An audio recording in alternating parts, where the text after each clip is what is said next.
Hey friends, welcome back to my channel. Today I have decided to go ahead and get a jump start on some breakfast food for the month of June. I haven't done any freezer cooking or bulk cooking in such a long time.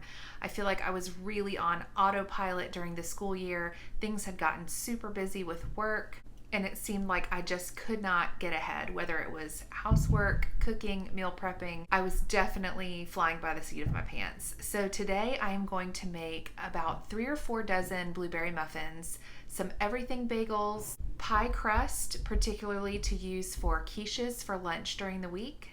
And I haven't decided yet if I'm going to make some breakfast casseroles or some breakfast burritos. I will leave all my recipe links in the description. All right, this is my very favorite blueberry muffin recipe. I'm gonna link the regular recipe below, and I have quadrupled what is listed on the website so that I make plenty for the freezer. In almost every baking recipe, you are going to combine all of your dry ingredients separately from your wet ingredients. The more you watch me cook, the more you will realize I am not overly concerned with exact, precise measurements. I've gone ahead and put 3 cups of sugar, 3 tablespoons of baking powder, 2 teaspoons of salt, all in this bowl. I will also tell you that I discovered as I was measuring out this baking powder, it is from 2019. I can tell you that it is perfectly good because I use it all the time. Normally, I would have put all of this in my KitchenAid mixer, but I was a little nervous that the quantity was going to be too much for my size bowl, so I decided to use this big mixing bowl first. Now I'm going to go ahead and transfer this to my mixer so I can add the oil, eggs, and milk before we fold in the blueberries. I have added the milk, oil, and 4 eggs all to this measuring cup, just to make things easier, and carefully start it on low. I learned from a catering friend many years ago that when you're making muffins, cakes, or sweetbreads, if you let your mixer go extra long so that everything is perfectly smooth and fluffy, it puts a little extra air in your batter and it just makes it velvety soft. So I've gotten in the habit of doing that every time I'm baking. I thoroughly rinsed my blueberries and let them drain in the colander in the sink for a while before it was time to fold them into the batter. I just use a large rubber spatula to carefully fold the blueberries into my batter. You don't want to be too rigorous in your stirring in order to try to keep these blueberries intact. Now, my favorite blueberries to use for muffins are the wild blueberries. I believe you can get them at Sam's, Costco, Walmart, probably anywhere there's a frozen fruit section. They're small, I feel like they're sweeter, and you have less of a chance of biting into a big sour blueberry. I use a 1/4 cup of batter per muffin cup.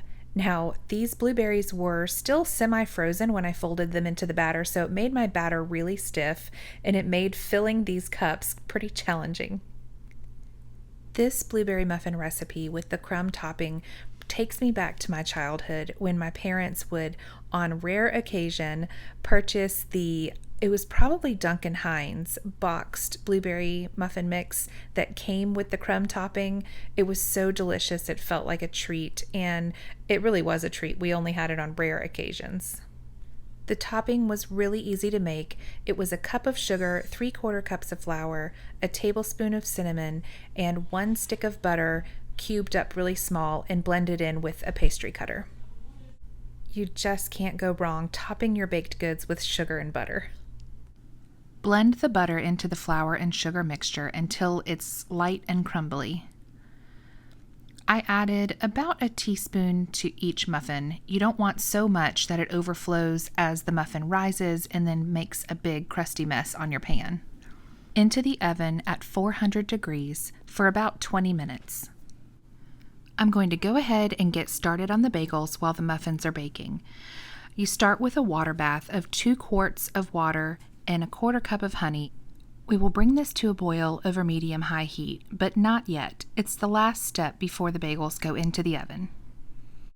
To start the dough, we add 3 cups of warm water, 2 tablespoons of brown sugar, and 2 tablespoons of yeast to the mixing bowl. We're just going to let those sit for about 5 or 10 minutes while the yeast activates.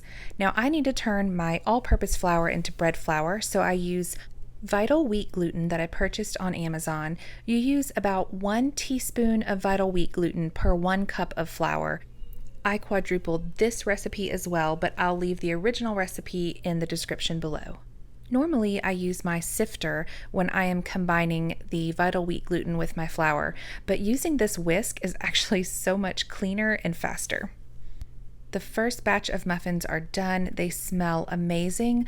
I will just set them on the stovetop to cool before I take them out of the pan and put a second batch in the ovens. Putting just about a teaspoon of the crumb topping on top of the batter before putting them in the oven gives them almost a cinnamon sugar crust on top. As I said before, I'm not so keen on following recipes to a T. I decided to add a 1/4 teaspoon of garlic powder and a full teaspoon of onion powder to the dough for these bagels. Everything bagels have so much flavor, but these didn't call for any seasoning in the dough, so I decided to add a little extra flavor. I also added salt, and now I will start by adding a few cups of the flour mixture to the water and yeast mixture. When mixing dough, I always start with 3 or 4 cups initially, maybe even more depending on how much water is in the mixer. Incorporate that really well, and then I typically will add 1 more cup at a time until the dough is fully pulling away from the sides of the bowl and it's kneaded well. You can see here that the dough is still extremely wet, so I went ahead and added 3 more cups of the flour mixture.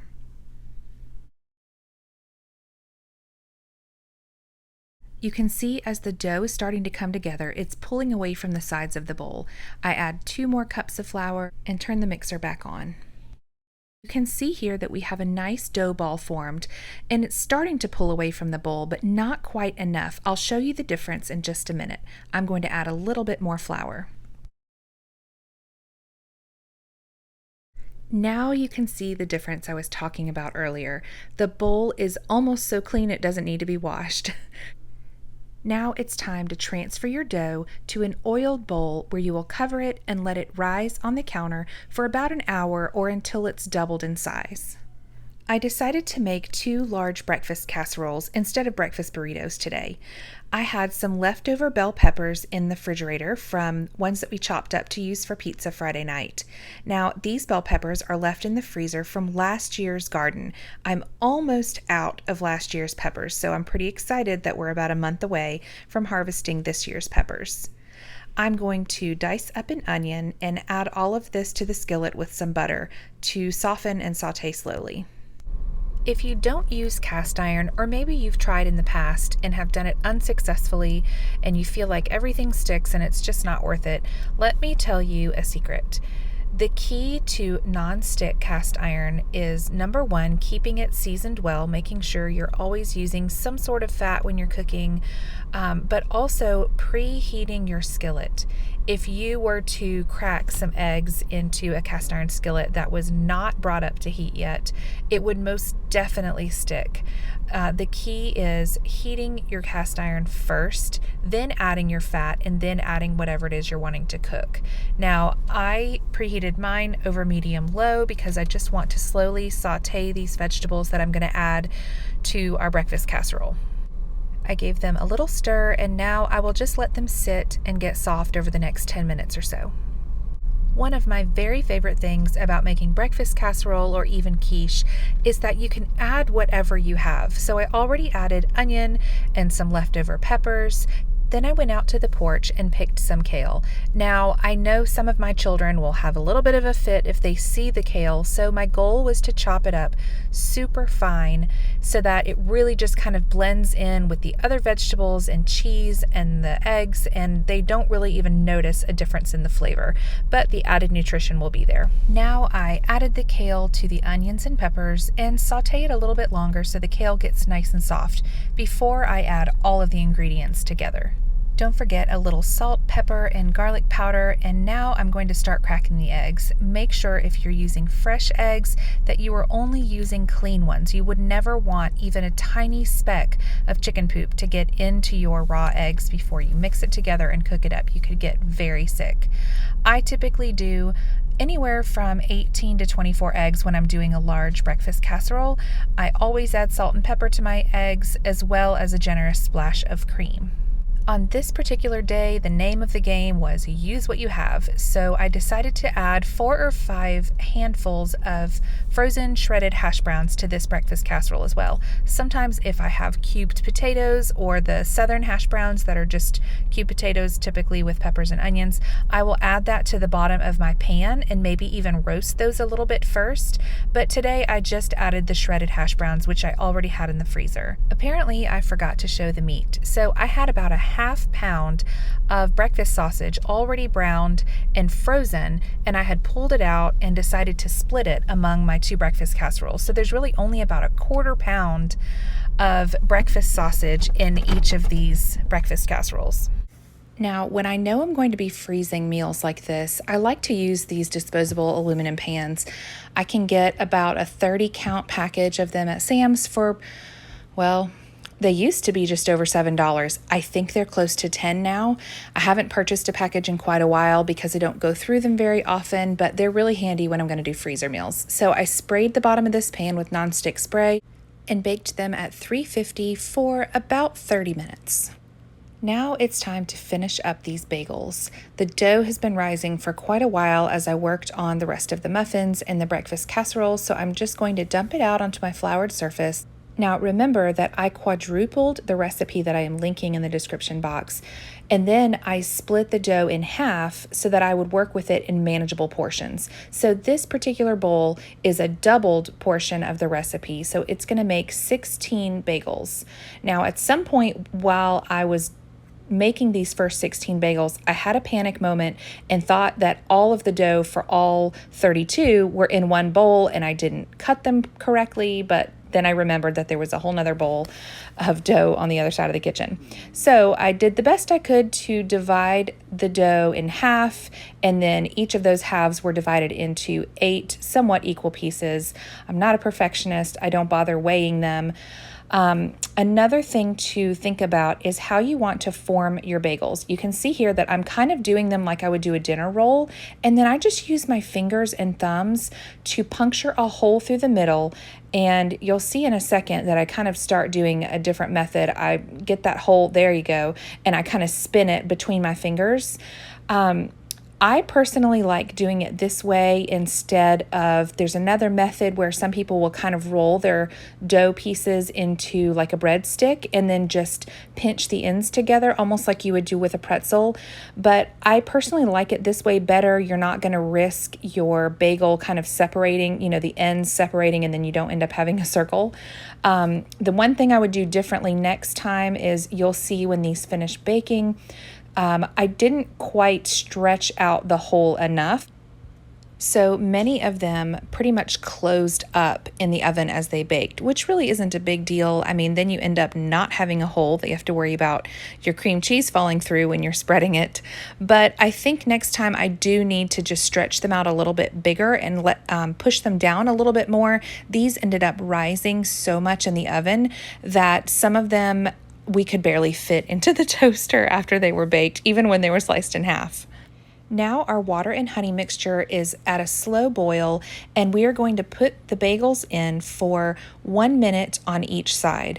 Then you're just going to take them out and put them back on your baking sheet. Some people skip this step and stick their bagels right in the oven. I personally really prefer the little bit of chewiness that the boiling step adds to your bagels. It tastes much more like a store-bought or a bakery bagel. Once they've all been boiled and returned to the baking sheet, I mix egg whites with just a little splash of water, and I brush the tops of the boiled bagels. Now, this helps the everything bagel seasoning to stick. I will say that I used 1 container of everything bagel seasoning. I believe the one from Sam's is the same size as the one you would get at like Trader Joe's. 1 container did 32 bagels for me. So I was really impressed. I mean, it was almost the perfect amount. I think there was a tiny bit left in the bowl, and I just threw away what was left because I think it was primarily poppy seeds by themselves. This adds so much flavor. Everything bagels have always been my family's favorite. Beautiful. Now they are ready to go into the oven. These turned out perfectly. Now, I will say fresh bagels are really good on days 1 and 2, but they get stale pretty quickly after that. So anything you won't eat in the first day or two, I would go ahead and stick in a gallon bag and put them in the freezer. Due to a family emergency, it took me a week and a half to finish editing this video. I actually did all of this cooking about 10 days ago, but then my mother-in-law had an accident at work and she broke her shoulder and has moved into our house while she's recovering. I'm happy to report she is doing amazingly well, but this breakfast food has been such a blessing. I don't know if you do freezer cooking, but when I do cooking like this, I have to make sure that I portion things out and go ahead and put what I don't want eaten right away into the freezer, because in my house with this many kids and a husband, the food will be gone in no time, especially the muffins. They make a great snack. They're delicious. They really taste like dessert. So I put about half of these in the freezer along with half of the bagels, and we've actually at this point already gone through both of the breakfast casseroles. Let me know in the comments if you like this kind of content. I really enjoy freezer cooking and food prep. I feel like I've been in a rut lately with my meal planning, so I've been enjoying watching some other channels and getting inspired. Thanks for watching.